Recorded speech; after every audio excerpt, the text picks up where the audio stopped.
L'Écriture nous présente les Philistins plus que n'importe quel autre peuple comme les incirconcis. Et c'est cette appellation qui va nous fournir la clé de tout le problème. Nous savons, d'après le Nouveau Testament, quel est le sens spirituel de la circoncision. Jetons-y un coup d'œil, Colossiens 2, 9, 13. C'est en lui que vous avez été circoncis, de la circoncision de Christ qui consiste dans le dépouillement du corps de la chair. Qu'est-ce que la circoncision de Christ spirituellement? C'est le dépouillement du corps de la chair. Et il nous est dit que c'est quelque chose à quoi nous avons été amenés. Nous avons été amenés à la circoncision de Christ, c'est-à-dire au dépouillement du corps de la chair. Et la chose a été représentée figurativement par notre baptême. La parole nous dit que lorsque nous avons été baptisés, ayant été ensevelis avec lui par le baptême, nous sommes entrés dans la circoncision de Christ. Notre baptême n'est autre qu'une déclaration en vertu de laquelle nous avons été, en ce qui concerne le corps de la chair, mis de côté, éliminés par la mort de Christ et sa mise au tombeau.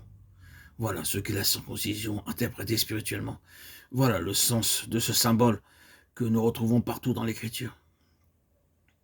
Il n'a jamais été dans la pensée de Dieu qu'il demeura un acte purement extérieur et objectif. À l'arrière-plan de tout, il y a un principe spirituel, et le principe spirituel qui se trouve derrière la circoncision historique, c'est précisément cela, le dépouillement du corps de la chair. Les Philistins donc sont appelés les incirconcis, et cette incirconcision, c'est la chair non crucifiée.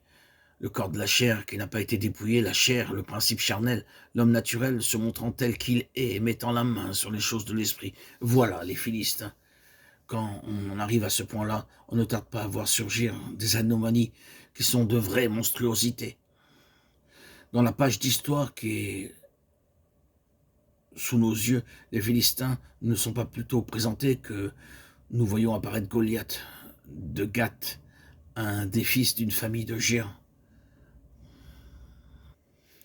Qu'est-il ce géant sinon le représentant des Philistins? Tout son peuple se trouve pour ainsi dire résumé en sa personne. C'est comme leur champion et leur délégué qu'il sort du camp, et c'est de la part de tout son peuple qu'il jette à Israël un défi personnel. Goliath est une monstruosité, une anomalie, ce qui revient à dire que dans ce sens les Philistins sont un peuple anormal. Quand un homme charnel met la main aux choses spirituelles pour les arranger à sa façon, il crée une situation qui est extrêmement difficile. C'est une situation anormale. Quand l'homme naturel est laissé à lui-même, on peut encore en venir à bout. Mais quand il a les choses de Dieu en main, quel parti faut-il prendre? Discuter? À quoi bon? Ce que nous savons spirituellement, il le connaît par le menu, lui aussi naturellement. On discute ainsi sans jamais se rencontrer et l'on n'arrive à rien.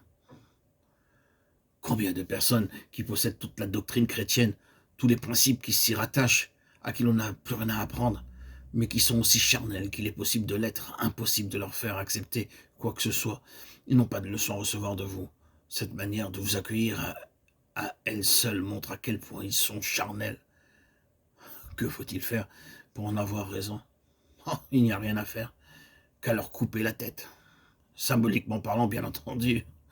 Ce dont ils ont besoin, c'est d'être humiliés, de mordre la poussière. Ils constituent dans l'œuvre de Dieu des anomalies. Et ce qui peut leur arriver de mieux, c'est de mourir. Nous parlons bien sûr toujours symboliquement. La mort, il n'y a pas d'autre issue en ce qui les concerne. Or, pour un homme charnel, en possession de toute la doctrine chrétienne, mourir, ce n'est pas très agréable. Un homme qui se sait pécheur, aveugle, mort spirituellement, peut à la rigueur envisager d'être mis de côté. Mais quand on croit tout savoir, quand on est dans l'œuvre de Dieu et qu'on manie les choses de Dieu à journée faite, sans être crucifié, la mort va se présenter comme la plus grande humiliation qui soit. Il n'y a rien de plus humiliant qu'un géant, le front dans la poussière, surtout quand on voit de quels moyens Dieu peut se servir pour nous mettre par terre. Mais il en vient à bout, et il n'a pas besoin pour cela de faire appel à quelques grands déploiements de force naturelle. David laisse de côté l'armure de la chair que lui offre Saül, cet équipement humain offert par une intelligence charnelle. Il le refuse, il le rejette, et il prend le moyen, le plus simple. Il ne dit pas en effet « Je viens à toi avec ma fronde et mes pierres », mais « Au nom de l'Éternel des armées, Hachem Sévakot », le géant, l'anormal, jette sur lui un regard de dédain. « Je suis un chien pour que tu viennes à moi avec des bâtons ?» quand l'instrument qui en lui-même n'est rien se trouve être loin de Dieu pour faire rendre les armes à un tel géant, l'humiliation est terrible pour quelqu'un qui est en plein dans l'œuvre de Dieu et dont l'activité est toute absorbée par les multiples devoirs du ministère. Cette acceptation de la mort de Christ est beaucoup plus difficile que pour quelqu'un qui n'a jamais touché aux choses de Dieu. C'est cela précisément que représentent les Philistins, les incirconcis, la personnalité humaine cherchant à pénétrer et à s'affirmer dans le domaine des choses de Dieu, dans le but de se les approprier, d'en faire son affaire. Sans que la croix ait au préalable fait son œuvre indispensable de crucifixion et de mort, c'est l'homme naturel faisant main basse sur les choses de Dieu, sur les principes qui gouvernent son activité, l'homme charnel à l'affût des secrets spirituels dont il pourrait tirer parti. Son but, être quelqu'un, paraître, en imposer. Au point de vue pratique, cette incirconcision apparaît sur une quantité de points. Dieu les mettra en lumière pour chacun de nous, si nous nous laissons enseigner par lui.